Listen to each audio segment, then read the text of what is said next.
Hello everyone, मैं हूं हर्ष। स्वागत है आप सबका अपने चैनल माँ आयुर्वेदा पर।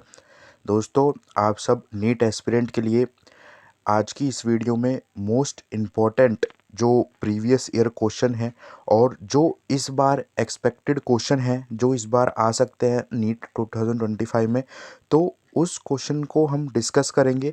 उस पेपर को मैं आपको बताऊंगा। आज की ये वीडियो मोस्ट इम्पॉर्टेंट वीडियो रहने वाली है क्योंकि ये पूरा सैम्पल पेपर है जो कि इस बार नीट में आपका इसमें से कई क्वेश्चन आ सकते हैं। तो ये वीडियो आप पूरी देखना कंप्लीट। इस वीडियो में सारे क्वेश्चंस के बारे में डिस्कस करेंगे, फिजिक्स केमिस्ट्री बायोलॉजी के। और सबसे पहले बायोलॉजी के ही देखेंगे, उसके बाद फिजिक्स केमिस्ट्री के देखेंगे। तो देखिए, जैसे कि आपको पता है कि नीट का क्वेश्चन पेपर ऐसा ही आता है, सेम टू सेम। तो एक तरीके से देखा जाए तो ये नीट का क्वेश्चन पेपर ही समझिए इसे। तो देखिए, सबसे पहले स्टार्ट करते हैं हम बायोलॉजी वाला सेक्शन। सबसे पहले देख लेते हैं, उसके बाद आपके नेक्स्ट सेक्शन हम देख लेंगे केमिस्ट्री और फिजिक्स के। तो देखिए, जैसे कि सबसे पहले देखते हैं बॉटनी के। तो बॉटनी के देखिए, सबसे पहला क्वेश्चन है मैच द फॉलोइंग। तो देखो, मैच द फॉलोइंग आपके 101 क्वेश्चन नंबर से आपके बॉटनी का सेक्शन आएगा, सेक्शन ए। ठीक है, 101 क्वेश्चन से 135 क्वेश्चन तक आपका यहाँ पर बॉटनी के रहने वाले हैं। तो देखो, सबसे पहला क्वेश्चन आपका है मैच द फॉलोइंग। तो इसका करेक्ट आंसर होगा यहाँ पर फर्स्ट। ये देखिए, ये आपकी मैच द फॉलोइंग है, तो इसका करेक्ट आंसर है फर्स्ट। अब देखिए, नेक्स्ट देखते हैं सेकंड। तो देखिए, ये डायग्राम वाले क्वेश्चन जो एनटीए है, तो उसमें डायग्राम वाले क्वेश्चन ज़्यादातर आ जाते हैं पेपर में। तो identify the part seed from the given figure, मतलब कि यहाँ पर देखिए from root when the seed germinate, है ना। मतलब कि यहाँ पर देखिए कौन सा है इसका, ये वाला इसका आंसर। तो इसका आंसर है थर्ड, मतलब इसका आंसर है यहाँ पर सी। ठीक है, सी क्यों है? क्योंकि देखो, यहाँ पर ये सी में क्या रिप्रेजेंट कर रहा है, ये रेडिकल होता है। तो आपको पता ही है कि रेडिकल, यहाँ पर देखिए क्वेश्चन क्या था, क्वेश्चन था यहाँ पर रूट सीड जर्मिनेट। तो आपको पता है इसका जो सी पार्ट है वो रेडिकल है। तो इसका आंसर हो गया यहाँ पर थर्ड। अब देखो, नेक्स्ट है a small molecular weight organic compound found in living tissue, for example. तो इसका आंसर होगा आपका सेकंड वाला। ठीक है, फोस्फोलिपिड्स। अब देखो, नेक्स्ट देखते हैं 104 क्वेश्चन। तो मैच द फॉलोइंग, देखो मैंने आपसे क्या बोला था कि पेपर में मैच द फॉलोइंग बहुत ज़्यादा आते हैं, क्योंकि ये वाले थोड़े से अटेम्प्ट करना थोड़ा एक तरीके से क्वेश्चन पेपर में थोड़ा डिफ़िकल्ट भी बोल सकते हैं और एक तरीके से इजी भी बोल सकते हैं। ठीक है, क्योंकि देखो इजी इसलिए बोलेंगे, कई बार क्या होता है, देखो मैं आपको बता देता हूँ। देखो, जैसे ये मैच द फॉलोइंग है, तो इसमें जैसे कि किसी को नहीं भी आ रहा तो वो इसे अटेम्प्ट करने की कोशिश करता है। क्यों? क्योंकि देखो इसका आंसर, इसका देखो यहाँ पर क्या लिखा हुआ है मैच द फॉलोइंग में। देखो इसमें यहाँ पर लिखा हुआ है, देखो इसका ये फर्स्ट वाला पार्ट में क्या है, 1 2 3 4 सीरियल वाइज है। तो इसका ये ऑप्शन होने के चांस बहुत कम रहते हैं, एक तरीके से ना के बराबर रहते हैं। और देखो इसका ये वाला ऑप्शन क्या है, 1 2 3 4 अपोजिट में, तो इसका ये वाला ऑप्शन भी रहने के चांस बहुत ही कम रहते हैं। अब बचे ये दोनों ऑप्शन, तो इन दोनों ऑप्शन में से या तो सेकंड होगा या थर्ड होगा। तो बच्चे सोचते हैं कि इन दोनों ऑप्शन में से हम लोग, एक तरीके से देखा जाए तो हम लोग टिक, कोई भी एक टिक कर दे तो हमारे 50% चांस रहते हैं आंसर सही होने के। तो इसलिए मैच द फॉलोइंग आप लोगों के लिए एक तरीके से देखा जाए तो इजी भी मान सकते हैं।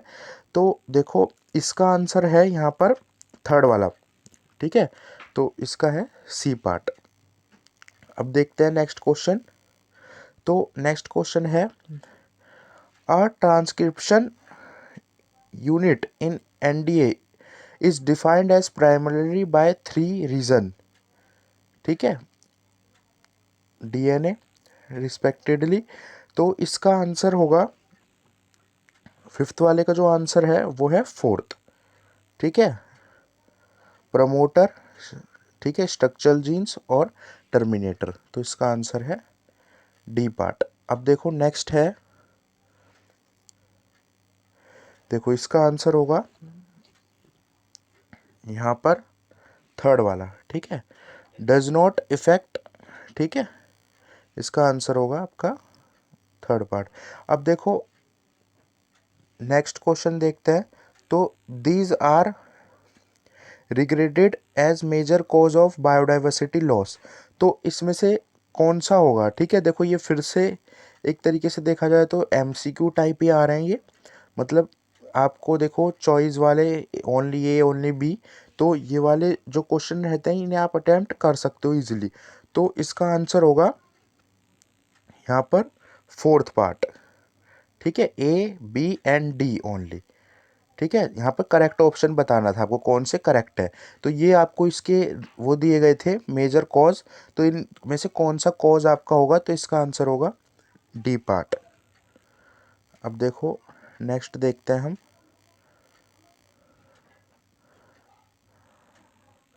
108। अब देखो फिर से मैच द फॉलोइंग आ गया यहाँ पर। तो मैच द फॉलोइंग है, लिस्ट दे रखी है आपको। तो इसके बाद देखो इसका आंसर होगा, करेक्ट आंसर इसका मैच द फॉलोइंग का इसका आंसर है थर्ड, ठीक है। क्योंकि देखो मैंने आपको बताया था कि कई बार क्या होता है 1 2 3 4 आ जाते हैं, कई बार नहीं भी आते, तो आप उसको ट्राई करने की कोशिश कर सकते हो। तो देखो इसका आंसर है थर्ड। अब इसके बाद देखो 109 question, spindle fibre attract to, ठीक है, यहाँ पर क्रोमोसोम ड्यूरिंग। अब इसका आंसर है आपका सेकेंड पार्ट, ठीक है, मेटाफेज में। अब नेक्स्ट देखो, which of the following is a example of actinomorphic flower, ठीक है, मतलब कि एंटीमॉर्फिक फ्लावर, तो कौन सा इसका एग्जाम्पल है, ठीक है। तो इसका देखो इसका आंसर होगा फर्स्ट पार्ट, ठीक है, धतूरा, एंटीमॉर्फिक धतूरा ही होता है, ठीक है। तो इसका आंसर है फर्स्ट पार्ट। अब देखो 11 वाला 111, the cofactor of the enzyme of is, यहाँ पर देखिए इसका आंसर है करेक्ट आंसर, तो इसका है फर्स्ट पार्ट जिंक, ठीक है। अब देखो नेक्स्ट वाला देखो, मैच द फॉलोइंग, फिर से मैच द फॉलोइंग। तो मैंने कहा था आपको कि नीट में जो बायोलॉजी सेक्शन है तो उसमें मैच द फॉलोइंग आपको ज़्यादा देखने को मिलता है। तो इसका देखते हैं क्या आंसर होगा। तो इसका आंसर है, देखो फिर से वही आया यहाँ पर 1 2 3 4 वाली लाइन, तो इसका आंसर है फर्स्ट पार्ट, ठीक है। तो कई ऐसा भी नहीं है कि हमेशा ऐसा ना हो, तो कई बार ऐसा दे भी देते हैं वो। तो इसका आंसर आपको मैंने बता दिया। अब देखो नेक्स्ट देखते हैं 113। तो 113 का आपका the capacity of generator in whole generate whole plant for any cell of plant is called, इसका आंसर है आपका फर्स्ट पार्ट, ठीक है। अब देखो यहाँ पर इसका आंसर हो गया आपका यहाँ पर सेकंड, ठीक है, 6 BP। अब ये देखिए नेक्स्ट क्वेश्चन देखते हैं, identify the set of correct statement. अब देखो ये करेक्ट स्टेटमेंट वाले क्वेश्चन भी आ जाते हैं पेपर में कई बार, कि करेक्ट स्टेटमेंट आपको बतानी है कि कौन से स्टेटमेंट करेक्ट है, ठीक है। यहाँ पर देखो लिखा है choose the correct answer for the following given below, तो इनमें से आपको कौन सी करेक्ट है वो बतानी है। तो ये सारे आपके ऑप्शन मिलेंगे आपको, तो उसमें से आपको करेक्ट वाली बतानी होगी यहाँ पर। तो इसकी है, देखो इसका द फ्लावर, ये देखो इसका देख लेते हैं एक बार कौन सा करेक्ट आंसर है। तो इसका देखो द फ्लावर, यहाँ पर ये वाला स्टेटमेंट ठीक है, और यहाँ पर water lily is not polluted water, ये नहीं, ये गलत है। और आपकी ये भी ठीक हो गई, और पोलन ग्रेन इन सम ये भी ठीक है आपका, और ये भी ठीक है। तो इसका आंसर होगा यहाँ पर डी पार्ट, ठीक है, मतलब फोर्थ इसका आंसर होगा। अब देखो नेक्स्ट देख लेते हैं। तो नेक्स्ट है स्टेटमेंट, देखो यहाँ पर दो स्टेटमेंट दे दिए आपको, तो ये वाले अजेशन रीजन वाले क्वेश्चन रहते हैं। तो जैसे कि, तो इसका आंसर देखो स्टेटमेंट फर्स्ट आपकी यहाँ पर गलत है और सेकंड आपकी ठीक है, तो इसका आंसर होगा यहाँ पर फोर्थ पार्ट। अब देखो नेक्स्ट क्वेश्चन देख लेते हैं। नेक्स्ट क्वेश्चन है फॉर्मेशन फॉर्मेशन ऑफ यहाँ पर कॉम्बाइंड फुली डेवलप्ड, ठीक है, parenchyma cell is an example for, यहाँ पर देखिए इसका आंसर है आपका थर्ड। अब इसके बाद देखते हैं अगला क्वेश्चन, ये है इनहिबिशन ऑफ, यहाँ पर, ठीक है। अब देखो इसका आंसर है थर्ड पार्ट, ठीक है, कॉम्पिटिटिव इनहिबिशन। अब देखो ये डायग्राम वाले क्वेश्चन मोस्टली पेपर में आ जाते हैं कि आपको डायग्राम दे दिया जाएगा और इसका देखो ए और बी बता दिया। अब यहाँ पे लिखा है identify the type of flower based of the position of calyx corolla, ठीक है, और respected the ovary from the given figure A and B. अब देखो इसका यहाँ पर आपको चार ऑप्शन दे दिए गए, ठीक है, तो इसमें आपको बताना है। अब देखो इसका करेक्ट आंसर होगा ए आपका, इसका करेक्ट आंसर है आपका 4, ठीक है, ये हो गया इसका करेक्ट आंसर। अब देखते हैं नेक्स्ट, तो नेक्स्ट है यहाँ पर in plant black seed colour dominant other seed find out, ठीक है, seed plant which of the following is, तो इसका करेक्ट आंसर होगा आपका सेकंड पार्ट। अब अगला क्वेश्चन देखो, tropical region shown greatest level of species, ठीक है, तो यहाँ पर देखो फिर से वही आ गया, चूज करेक्ट ऑप्शन। तो इसमें आपको स्टेटमेंट देखनी है सारी चीज़ें, तो इसमें आपका कौन सा ठीक है तो वो आपको बताना है। तो इसमें देखो यहाँ पर इसका फर्स्ट वाला आपका यहाँ पर ठीक है। अब देखो नेक्स्ट देखते हैं, इक्वेशन दे दिया आपको एक, तो आपको बताना है ग्रोथ की इक्वेशन, तो इसका आपका होगा यहाँ पर थर्ड पार्ट, ठीक है।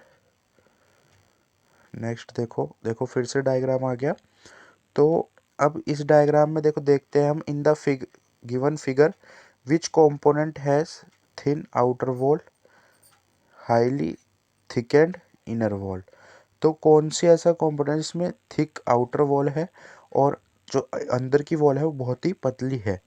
तो जैसे कि आपको पता है, तो इसका यहाँ पर कौन सा है, इसका फर्स्ट पार्ट, ठीक है, क्योंकि देखो यहाँ पर इसका फर्स्ट पार्ट है स्टोमेटा, थिनर वॉल रहती है, हाईली थिकर वॉल रहती है, ठीक है, यहाँ पर गॉड सेल, ठीक है, इसका ये वाला है, ठीक है यहाँ पर।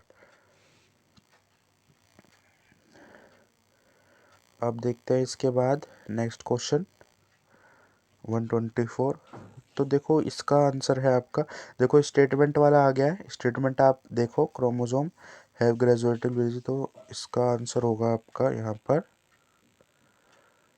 फर्स्ट वाला, both statement first and second is true, ठीक है, दोनों स्टेटमेंट इसकी ठीक है। अब देखो नेक्स्ट क्वेश्चन देख लेते हैं हम 125, तो स्पीशीज रिलेटेड टू, तो ये तो आपको क्लियर होगा, इसका आंसर है फोर्थ IUCN, ठीक है। अब देखो नेक्स्ट देख लेते हैं, तो यहाँ पर तो इसका है which of the following required to dark reaction, तो इसका तो आपको पता ही चल गया होगा CO2, ठीक है। अब देखो नेक्स्ट देखते हैं 127, तो इसका आंसर है यहाँ पर विच टाइप थर्मोट, इसका आंसर हो गया यहाँ पर ये सेकेंड वाला, ठीक है, डाइवर्सिटी कन्वर्गेशन। अब देख लेते हैं 128 वाला क्वेश्चन, तो 128 क्वेश्चन में क्या है, what is the fate of DNA carrying online to organism, तो इसका आंसर होगा आपका, ये सारी स्टेटमेंट्स हैं, ये स्टेटमेंट वाला है, सारी एक बार देख लीजिए, और इसका आंसर है ये थर्ड पार्ट, बी भी सही है और सी भी सही है, बाकी देखो ये गलत है, डी भी गलत है, ये भी गलत है, और ये वाली भी गलत थी। अब देखो 129 क्वेश्चन देख लेते हैं, तो 129 जो क्वेश्चन है, तो उसका देखो, the lactose present in the growth medium bacteria, यहाँ पर सेल एक्शन, तो 129 का यहाँ पर है थर्ड पार्ट, ठीक है। अब इसके बाद देखिए 130, तो 130 का देखिए, which one of the following explain, यहाँ पर मेंडल लॉ डोमिनेंस, ठीक है, कौन सा है इसमें मेंडल लॉ डोमिनेंस को एक्सप्लेन करता है। तो देखो ए वाला ठीक है, इसका सी भी ठीक है, बी गलत है, इसका सी भी ठीक है और डी भी ठीक है और ए भी ठीक है, तो इसका आंसर होगा सेकंड, ठीक है। अब देखो अगले क्वेश्चन देख लेते हैं, बस थोड़ी क्वेश्चन और बचे हैं। देखो which one of the following is not a creation of the classification of fungi, तो इसका आंसर होगा आपका यहाँ पर सेकंड, मोड ऑफ न्यूट्रिशन। अब देखो ये हो गया आपका, नेक्स्ट क्वेश्चन देख लेते हैं अब। तो इसमें आपको टोटल, इसका आंसर है सी, ठीक है, फर्स्ट वाली सही है स्टेटमेंट और सेकंड स्टेटमेंट आपकी गलत है। अब देखो नेक्स्ट देखते हैं 133 क्वेश्चन। तो 133 क्वेश्चन में आपको का आंसर होगा यहाँ पर फर्स्ट, ठीक है, मोनोकोट्स, लीव इन मोनोकोट्स। अब देखो 134 देख लेते हैं। तो 134 a pink flower random plant grows, तो इसका आंसर है आपका टोटल, इसका आंसर है सेकंड, ठीक है, red flowered as well as pink flower plant. अब 135 देख लेते हैं। 135 का है आपका यहाँ पर सेकंड। अब इसके बाद 136 देखो, अब तो अभी हमने बॉटनी का सेक्शन फर्स्ट जो था वो कवर कर दिया है। अभी इसके बाद अब बॉटनी का सेक्शन सेकंड है, तो उसको भी कवर कर देंगे। तो उसके लिए मैं नेक्स्ट वीडियो आपको बना देता हूँ, क्योंकि ये वीडियो फिर बहुत ज़्यादा लेंथ हो जाएगी। तो अभी बॉटनी का हमने सेक्शन ए था वो पूरा कम्प्लीटली आपको सारे क्वेश्चन कवर करा दिए हैं। अब सेक्शन बी अगर आपको चाहिए तो आप कमेंट करके मुझे बता देना, मैं तुरंत आपको उसकी वीडियो प्रोवाइड करा दूंगा। अगर आपको ये वीडियो अच्छी लगी तो इस वीडियो को ज़्यादा से ज़्यादा लाइक करिए, और ऐसे और क्वेश्चंस देखने के लिए जितने भी मोस्ट इंपॉर्टेंट क्वेश्चन है, प्रीवियस ईयर क्वेश्चन है, वो सारे क्वेश्चन मैं आपको चैनल पे प्रोवाइड कराता रहूँगा। आप उसके लिए मेरे चैनल को सब्सक्राइब कर लेना और इस वीडियो को जितना ज़्यादा हो सके लाइक करिए, ताकि ये सभी नीट एस्पिरेंट तक पहुँच सके। Thank you so much everyone for watching my video.